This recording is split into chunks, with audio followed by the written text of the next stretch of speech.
So I want to talk a little bit about the Terraform MCP server and how it can actually help provide integration between Terraform and your, agent of choice, whether it's, Claude or VS Code or um, Copilot or whatnot. Basically, a lot of LLMs may not always have the full updated, how can I say, documentation around what's been new for some of the different providers, whether it be Azure, AWS, whoever you work with on the daily.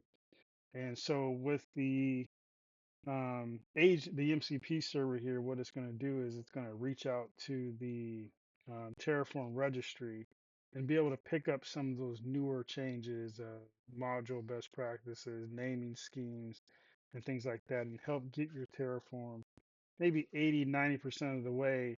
And one area where I can see this being useful is where, like, you have this scope of a project that requires multiple different resources, different types of complex situations that could be hard to code up front, but this can get you maybe 80, 90% of the way there without having to change much. And then, then you can hand that off to the appropriate people and teams needed.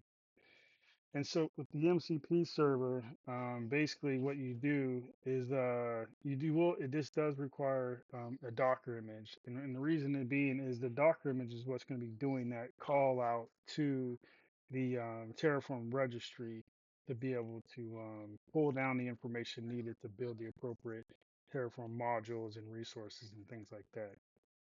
Obviously, like we mentioned, it does require an AI assistant that supports MCP, so you can be using Copilot, Claude, Gemini, whatever is out there that supports it. And it's a very basic install, so really what you have to do is just take the if you're using VS Code, which I am, you can take this JSON here and in your preferences, pull these up here. You go into your workspace and you type in preferences, open user settings JSON. You probably won't have anything in here, and if you do, it's just JSON, so you just add that block in there and just make sure the syntax is correct. And then it's just showing that Docker build image and the command that's being ran for that MCP server. So once you get that added, in your if you're using the agent mode here, you can click on this wrench icon, and down at the bottom, you want to make sure that the MCP server option is checked. And that's probably going to reboot your VS Code and then, just relaunch it so that it can take on the new changes. So once you get that added in there, these other sections don't really have to worry about unless you're just, configuring it to your particular agent of choice. And so down, once we get all that set up, we want to build that Docker image. And so we're going to clone this repository and then go inside that folder. And then you're just going to just do a make Docker build.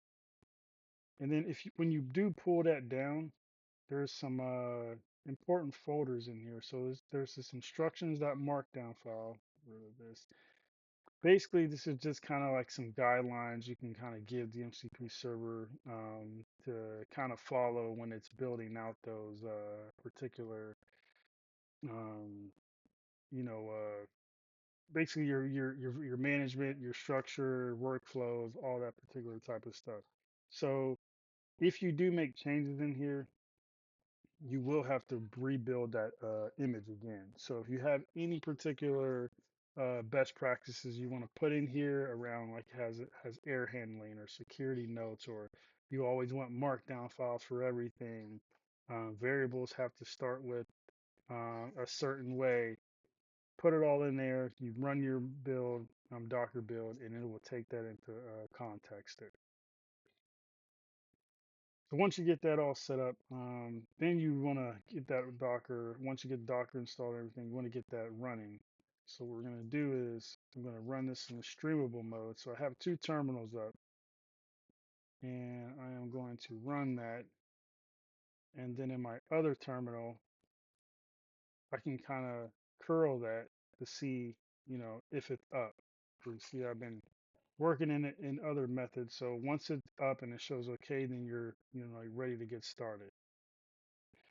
And so what I usually like to do is I usually like to start inside of a clean folder. And but then I also one thing I do want to note is when you're working with the agent, you kind of want to give it a really good instruction set around what you want the agent to do when it's calling out to uh, the Terraform registry.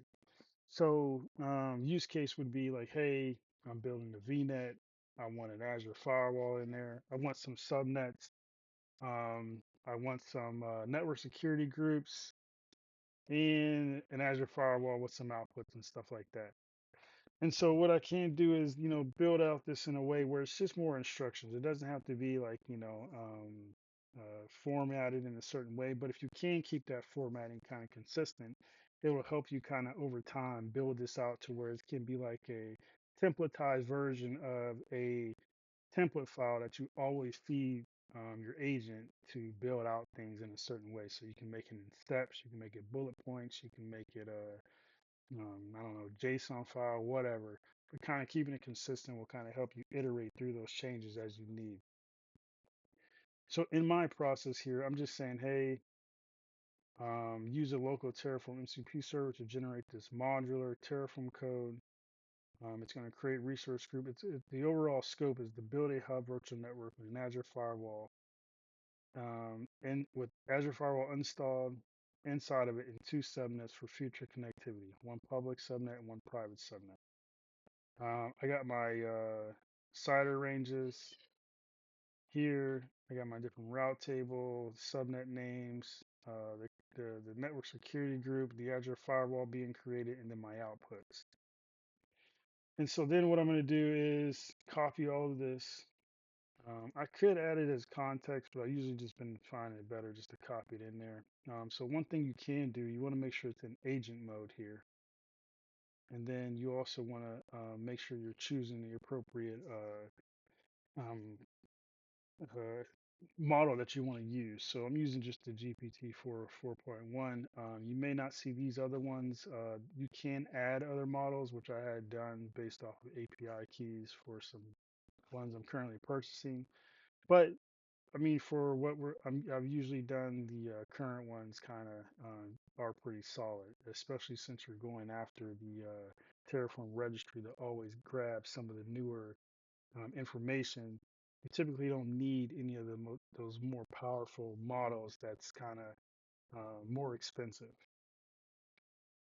So I'm going to paste this in, but what I am going to do is say I want this to be done in my current folder here that I'm working in. So I'm going to say in the current folder, create the following Terraform. And then Terraform from the information provided below. I'm going to paste that in there. And we should start to see stuff start coming in.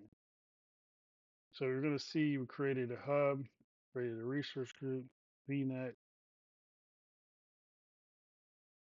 NSG, the Azure firewall. Now we got our main.tf coming in, and you're going to see these modules start to get built out too.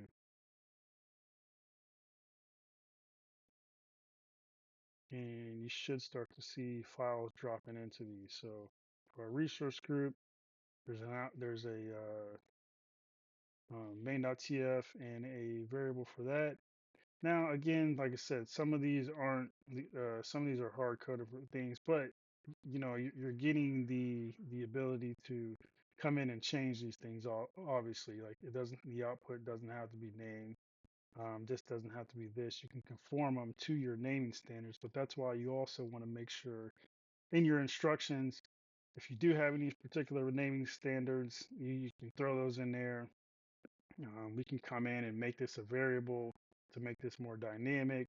But if this is for like say something like a POC, this is perfect because now you can say, hey, give me this Terraform that can build me a sandbox environment with a Azure firewall, markdown files, all of the above. And now that it looks like we're done here, if we go through all these folders, we got our VNet, Um, our firewall policy, we got our default policy that allows internet. So the source and destination address is any, allow it, allow RC 1918. So if the source address is 1030, destination is any of these, then allow it. So this is, obviously we can put source and destination both as RFC 1918s allow. Other spokes if we added them to transit this firewall as well. So, just kind of just threw some stuff in there for examples. And then we got our outputs and things like that. So these are our modules. And then if we look in the main, we got our different module calls. So we got our VNet being built, our resource group, NSG, Azure Firewall, and then our policies. And then we got our, just the variables there. Now, we could, it says, would you like to proceed with any additional configuration documentation? So let's add in and you a markdown file explaining what all is being built and place it at the root.